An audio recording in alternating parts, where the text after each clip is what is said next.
嗨，大家好，我是探评书。今天是2025年12月24號，這一期啊，咱們繼續胡聊胡適、胡指、胡 A 還有胡一靜老師啊。今天這個胡適啊，可以說是最近啊難得的啊，讓廣大金融消費者啊開心的一天。這個財經網報道啊，說市場震盪拉升，滬指高開高走，深成指、創業板均漲近1%。截至收盤啊，滬指漲0.53%，深成指漲0.88%，創業板指數漲0.77%。最難得的是啊，今天是一共4100家上漲，這也是12月一共是第3次啊，就是4000多家股票上漲，也就是一個普漲格局啊。今天比較活躍的一個是商業航天，就是什麼軍工電子啊、衛星導航啊、航空發動機啊這些板塊啊是普漲。然後就是什麼呢？就是金融股、類金融股啊，今天突然爆發。但是美中不足的是啊，今天这個成交量只有1.88萬億，也就還沒有過2萬億啊，比昨天還少了100億。而且今天這個上漲啊，說實話啊，一般像這種上漲都是有小道消息啊，或者一些啊這個未經證實的消息先於市場，就是先于這個官方發布啊，它流傳了，市場傳言，所以對這個散戶來說啊，對金融消費者來說漲的是莫名其妙，不知道為啥突然漲了。今天的利好消息有幾個呢？首先第一個啊，這個國務院國資委中央企業加強上市公司質量和市值管理。中央企業負責人會議12月22日至23日在京召開。國務院國資委黨委書記主任張玉卓在會上表示，2026年中央企業要全力以赴穩經營、提質效，要搶抓市場、拓展發展空間，強化管理、提高發展質量，以有效投資積蓄發展潛力。在強化管理、提高發展質量方面，中央企業要堅持向內挖錢，做好全面預算管理，加強全員全要素全生命周期成本管控，加大应收账款、合同資產、存貨和應付款管控力度，加強上市公司質量和市值管理。最核心的就是最後一句話啊，加強上市公司市值管理，什麼意思啊？所以說啊，這些央企上市公司啊，2026年恐怕也只有漲這麼一條路。這本來啊，這個央企上市公司啊，也是國家隊主力，對吧？埋伏的地方，也是什麼社保基金啊、保險公資金啊喜歡扎堆的地方。再加上你看，國資委已經說了，市值管理，這就是精妙之處啊。所以這個你好像這個市場就吃了個定心丸，你這些巨無霸大家伙都不會跌，要市值管理，對吧？就差直接喊話了。這是第一個啊。第二個呢是傳言啊，說中國央行宣布將定向降準0.5個百分點，它不是降息啊，是降準0.5個百分點，而且是定向降準。那不管怎麼辦吧，反正是它向市場啊，就相當於放了這麼多錢出來，放水了啊。大概涉及多少資金呢？1萬億。所以今天下午啊，這些金融股，對吧？這些類金融股一頓暴漲。我們來看一個啊比較離奇的，說到電詐啊，大家都深有感觸啊，可以說啊，大家對電詐都是恨之入骨啊。所以這個泰國和柬埔寨打起來了，對吧？泰國的空軍啊轟炸這個柬埔寨的那些什麼電詐樂園、賭場，群眾都拍手稱快，對吧？都紛紛給這個泰軍啊點讚。那泰國方面呢，也頻頻用中文，對吧？對外宣傳，就說明什麼呢？說明這個網友啊對電詐啊深惡痛絕。我們總以為啊，我們這些牛馬韭菜容易被電詐騷擾。你能想象一家上市公司它遭遇電信詐騙嗎？就有這麼一家電信公司有這麼一家上市公司啊，它居然遭遇電信詐騙。這家公司不是別的啊，就是東方雨虹。12月23號，東方雨虹公告，公司近日獲悉，公司下屬美國全資子公司 OYH 建材公司疑遭電信詐騙，涉案金額171.83萬美元，大概是1200多人民幣啊。OYH 建材公司在向總包方支付建設工程进度款時，被犯罪分子入侵郵箱，並偽造總包身份申請付款實施詐騙。在覺察到疑遭電信詐騙後， OYH 建材公司已向當地警方哈里斯縣治安官辦公室和伍德斯托克警察局報案，同時已向美國聯邦調查局 FBI 報案，公司將全力配合當地警方工作，爭取最大限度避免損失。經初步核查，此次事件為偶发獨立事件，不會對公司正常生產經營造成重大不利影響。同時，針對該事件，公司已成立專項工作組前往下屬公司進行事件核查、善後處置以及風險管控工作。你看看啊，東方雨虹作為一家上市公司，居然遭遇電詐。我說個人啊，遭遇電詐比較容易，对吧？有一個人，咱們以前也說過，對吧？為什麼那個騙子他能成功啊？他第一步是要跟你制造一個叫信息茧房，也就是隔離，叫信息隔離啊，就把你一定要跟周圍環境隔離開，这樣他才能嚇唬你，对吧？才能讓你上當。如果你很容易就跟外界去溝通了，那你很難上當，對吧？比如說有的騙子說啊，你是吧，你爸出車禍了，那麼他同時一定是想盡一切辦法讓你跟你爸聯繫不上，而且跟你爸身邊的人也聯繫不上，讓你成了一個孤島，信息孤島。這個時候你聯繫不上，加上人家在那編故事，你嚇得，對吧？然後趕緊先打這個2000塊錢或者3000塊錢，要掛急診等等啊，就這種詐騙，他第一步要給你信息隔離。但這是對個人呢，你對一家上市公司、子公司、一家公司實行這種電詐，那你怎麼讓他信息隔離呢？所以這個首先一個說明東方雨虹他這個財務管理那非常混亂，對吧？那肯定是有一個人，他不是通過郵件嗎？他的就是犯罪分子入侵了他的郵箱啊，通過郵箱偽造這個總包的身份，哎，對吧？你把錢打到我賬戶，給他一個賬戶，那這玩意就是比如說我上當受騙了，那你這個財務他要審核的，對吧？即便我是出納，那你上面還有一個審核啊，審核得對合同啊，對不對？賬號啊，挨個對的，那合同在哪裡呢？也就是說啊，你只要是個健全的這個財務制度，它根本就沒辦法詐騙，對吧？即便是出納和會計都簽字了，這上面還有一個好歹還有一個經理吧，他也得審核，對吧？你這1000多萬付款，你不審核一下，不看一下合同編號、賬號留的對不對？是不是這玩意儿，對吧？如果發生變更，那為什麼要變啊？怎麼不說好了是打到這個公司這個賬戶，你給我現在要求我打到那個公司那賬戶，那為什麼一個人你容易被蒙蔽，你要3個人都問為什麼，他就蒙蔽不了。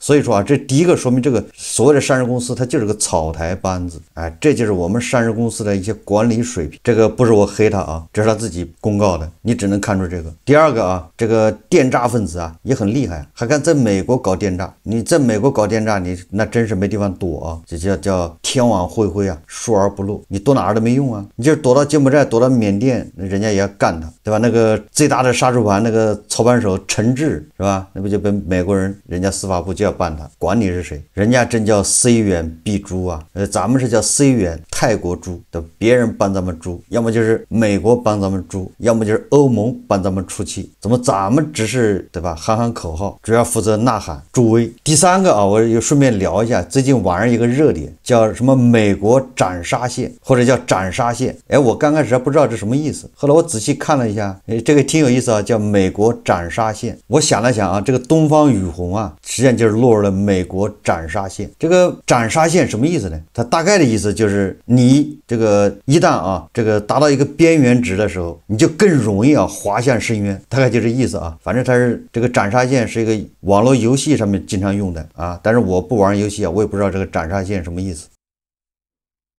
但是我明白了，按照我們的話說，就叫禍不單行，叫屋漏偏逢連夜雨，叫麻繩專挑細處斷，大概就這意思啊。也就是你這個本來人是一個，哎，你方方面面這個抗風險能力都挺強的，或者都還可以，但是只要你有一個地方出現裂口之後啊，被撕裂了，那麼就很容易你就全線溃敗，一退再退，最後就滑向深淵。玩遊戲的時候你失血過多的吧，你血條不夠了，這樣的人很容易遭到人家叫一擊毙命，叫斬殺線。為什麼說東方雨虹呢？東方雨虹就是斬殺線。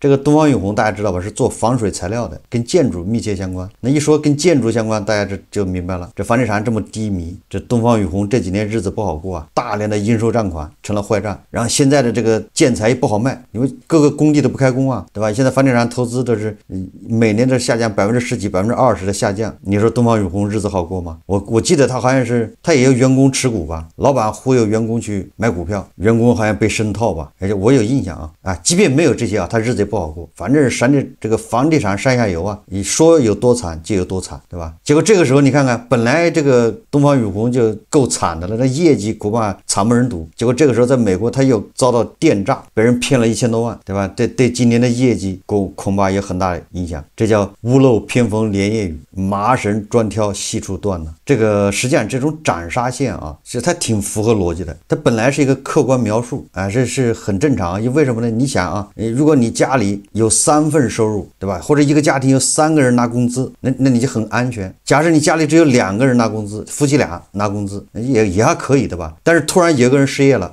這個時候家裡就繃緊了，往往這樣的家庭啊，最不幸的就是另外一個人沒過半年又失業了，這就是斬殺線，應該這麼理解吧？實際上就是抗風險能力急劇下降，經不起一次打擊了。越是經不起一次打擊的時候，那打擊就來得越快，不知道從哪個角度來的。但是啊，我在網上看了一圈啊，什麼美國斬殺線，什麼斬殺線，我看完之後啊，我也是啼笑皆非啊。這本來這個東西是一個正常的一個描述啊，就是每個人都有可能遇到，每個家庭，對吧？也就是你風險評估不足，对吧？你的应对不足，很容易因為一次投資你就損失比較大，叫傷筋動骨。後面再來一次打擊，你就墜入深淵。但實際上你看，我們有很多年輕人買房，2020年以後買的房都是這種情況，對吧？沒有考慮到自己抗風險能力，然後掏空了6個錢包，七大姑八大姨借錢買套房，那現在呢要貸款賣房，对吧？一旦如果一個主力失業，那基本上就完了。但是我看了一下啊，這個網上的評論呢，全部是導向這個基本上就是又是美國不行，對吧？我們行，反正曲裡拐彎的，就是說美國，你看美國啊，表面上可以，但是美國你看美國斬殺線，美國人自己都承認了。總之曲裡拐彎的就說美國不行啊，我們這風景獨好。看來看去啊，後來我就明白了啊，為什麼斬殺線一下就火了呢？說來說去就是夾頭的基本盤呢，它沒地方去，陰魂不散，对吧？前一陣子出來一個百年鴿，這些夾頭的基本盤就跑哪兒去了？後來百年鴿好像也不行了吧，被人家就是搞得體無完膚啊。好，出來一個吃瓜盟主，這些基本盤又跑到那兒去了，結果現在吃瓜盟主也被封了，对吧？基本盤沒地方去啊，所以這些基本盤你看活像的一群蛆嘛，他就非要找那東西，對吧？一找到那東西他就一擁而上，在裡面扭動，他說要找這些怎麼說呢？排泄物吧。也就是說這個社會上存在一種氣，對吧？一種思潮。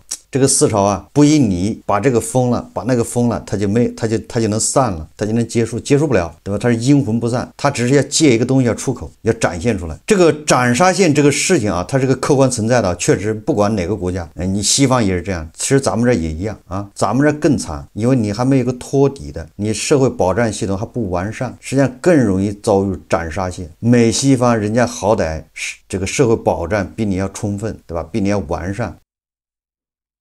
人家還有托底的，實在不行他還有各種兜底，你這個有誰給你兜底啊？人死賬不空，对吧？你貸款賣房，對吧？如果你死了，你嘎了，你有財產，那是說不定是國家的，但是你有債，對不起，那得，對吧？你得想辦法得有人給你背上，債是爛不了的，但是資產也可能啊是國家的，民政局給你沒收了或者給你接收了。所以我說點題外話啊，就是這個美國斬殺線，斬殺線，其實斬殺線就是咱們說的，說來說去就是一個人，對吧？接二連三的遭遇打擊，那最後恐怕就是加速它崩潰。實際上說來說去就是我們反過來說，就是我們要加厚我們的安全墊，对吧？有的人安全墊很薄，对吧？一下就通了，那你抗風險能力就差呀。本來我們的安全墊很厚，但是隨着这個生活中啊，对吧？我們安全墊越來越薄，因為你的幾次錯誤決策或者，對吧？命運不好，點兒背，安全墊薄了，那越是這樣越容易暴露入風險之中，對吧？這就是我們在會員節目裡面說的，對吧？怎麼樣要確保自己的安全線要高一點，這樣我們抗風險能力就強一點，對吧？你就不怕因為誰失業了，你這日子過不下去了，2個人失業馬上就陷入絕境。所以我覺得這個東方雨虹啊，那就是進入斬殺線。我們再看啊，這個每日經濟報道啊，它報道什麼東西呢？咱們都知道啊，咱們很多人炒股啊，喜歡看研報，對吧？看行業報告，這些研報行業報告很多都是由券商分析師寫的，对吧？這個券商分析師他也分，是比如你寫這個行業的，他寫那行業的，每周都要寫的吧，或者甚至有的人天天寫分析報告。你能想象這個分析報告也可能是你寫一篇你能得到20萬或者10幾萬的好處費嗎？這個每日經濟報道的就這麼一個案例，是某個券商的分析師啊，受托給某家上市公司寫研報，他就誇這家上市公司，讓這家上市公司啊受到市场的關注，那股價它不就上去了嗎？大家都看好嗎？那為什麼這麼幹呢？上市公司啊，給他好處費18萬。被告人陳某，男，1987年出生，漢族，碩士研究生文化，原系東方某有限公司研究所電芯行業高級分析師。法院審理查明，2023年4月，被告周某、陳某接受宋某甲這個人另案處理啊，請託利用被告人周某時任東方某有限公司研究所電子行業首席分析師的職權，為某公司叫江蘇利通電子股份有限公司撰寫研究報告，以增加該公司股票的市場關注度，也就是給他洗地唄，給他吹唄，不就這意思呗，對吧？寫一篇行業分析報告，就重點吹這家公司。其中，被告人周某負責組織研究報告的撰寫，實際收取宋某甲好處費人民幣18萬元。被告人陳某負責周某與宋某乙之間的溝通聯絡及轉送現金給周某，實際收取宋某甲好處費人民幣5萬元。你看看啊，就是寫報告的人得18萬，主力嘛，然後從中協調的，对吧？然后這個白手套，拿錢拿現金給人家的，這是來回聯絡的，收了5萬好處費。2024年12月，被告人陳某主動向大連市公安機關投案。2025年1月13日，被告人周某、陳某分別在家中和公司被上某公安機關傳喚到案後，如實供述犯罪事實。案發後，贓款已被如數凍結。浦東新區人民法院認為，被告周某、陳某身為東方某公司的工作人員，利用周某職務上便利，非法收受他人財物，為他人謀取利益，數額較大，其行為已構成非國家工作人員受賄罪一個判有期徒刑10個月，緩刑1年，一個判有期徒刑8個月，緩刑1年。我說這個案子什麼意思啊？就是大家不要迷信什麼券商寫的那些行業分析報告，什麼公司報告推薦，你就參考就完了，聽聽就那麼回事。這些報告很有可能是人花錢買的，對吧？花錢讓人家編的寫的。你看，這已經逮着2個了，判刑了，对吧？你在胡適投資那就是大型的沉浸式體驗，对吧？你看的這個上市公司的財報是假的，對吧？你看的那審計報告是假的，你看的券商給你的調研報告是假的，對吧？各種數據都有可能是假的，只有你輸的錢是真的，對吧？你的錢沒了，就這是真的，你剩下的恐怕都是，對吧？花錢買個體驗。所以我以前也經常說你不要老拿數據說事，就你能接觸到數據真假難辨呢，对吧？是鬼知道那數據怎麼來的，對吧？所以那個數據都只能參考也只能對比。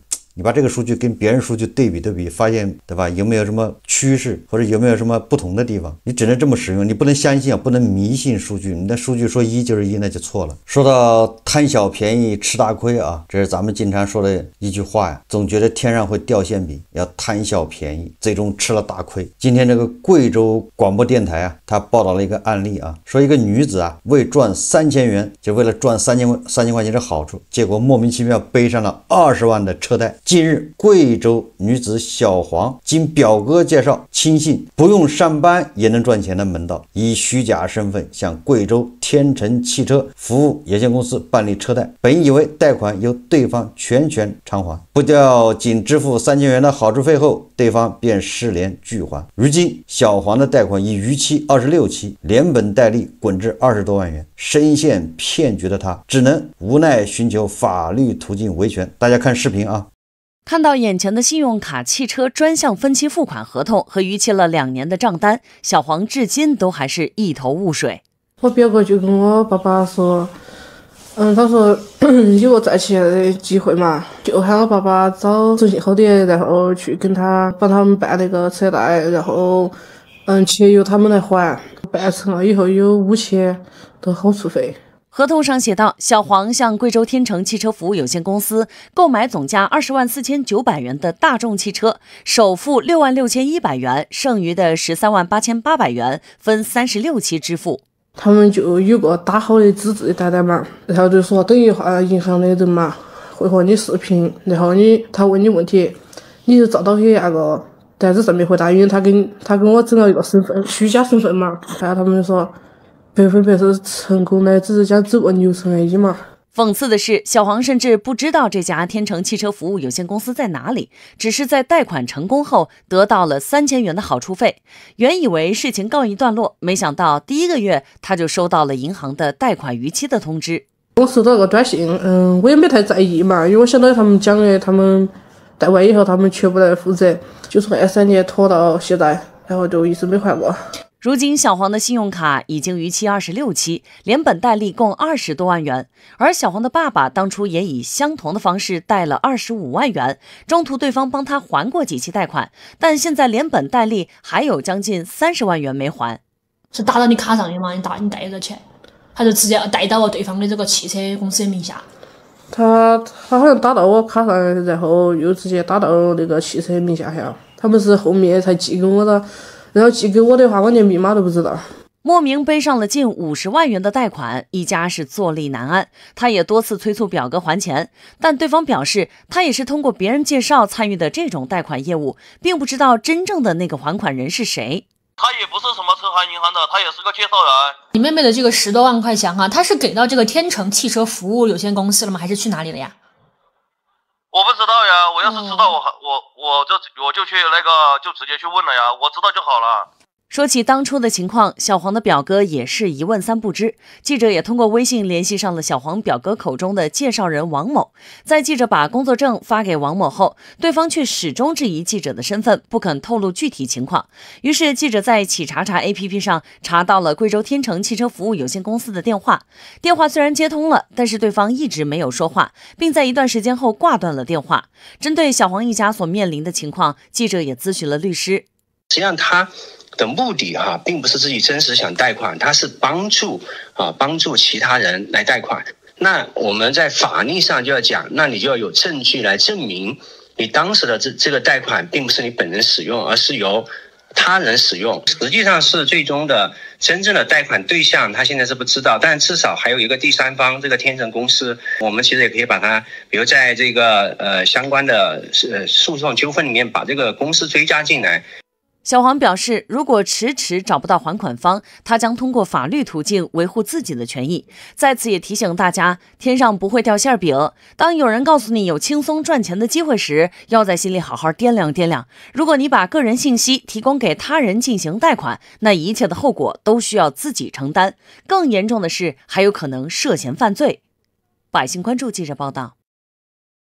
這個就是貪小便宜吃大虧，這個事情法律途徑維權實際上已經沒有什麼用了，就是打官司贏了，錢已經不知所終，貸款是你自己辦的，你自己簽字的，所以說這還是認知決定這個命運呢，這個也是叫斬殺線他現在背了20萬貸款，他已經經不起任何一次打擊了，對吧？總是想着天上掉餡餅，總是想着不勞而獲，對吧？我動個腦筋，錢就來了，對吧？我一買一賣，我就能發現商機。我們普通人能發現的商機那这大概率是陷阱。如果真的是商機，对吧？別人早就搶先了。真有保賺不賠的生意，對吧？那婆羅門權貴人家都在前面，怎麼會輪到你呢？對吧？咱們能賺的錢，一個是比較就苦哈哈的錢好賺的錢輪不着咱們能賺到的錢一定是那種就絞盡腦汁，就是那種玩命的捲。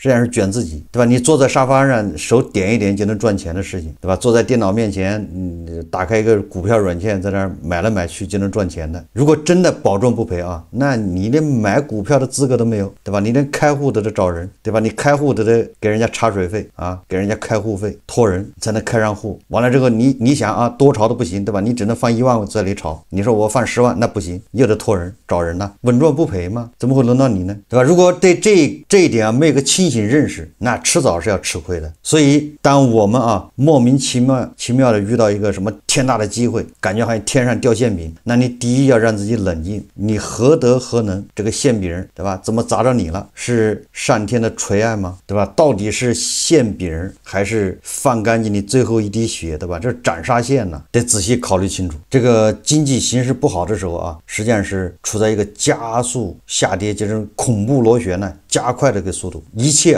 都以快速度，這個越來越快的速度在旋轉向下。同樣開個小餐館，你以前還能扛2年，哎，說才不行了啊，實在不行了，不玩了，認栽。現在你都扛不到2年，你恐怕就半年你就馬上就得認栽，就是你明顯的速度加快啊。明年很有可能就是2個月，你剛開張1個月你就發現幹不下去了，就得認栽關門，這叫速度加快。好，這期節目啊，咱們就聊到這裡，感謝大家收看。如果喜歡我的節目，歡迎訂閱轉發，也可以在下方留言評論，謝謝大家。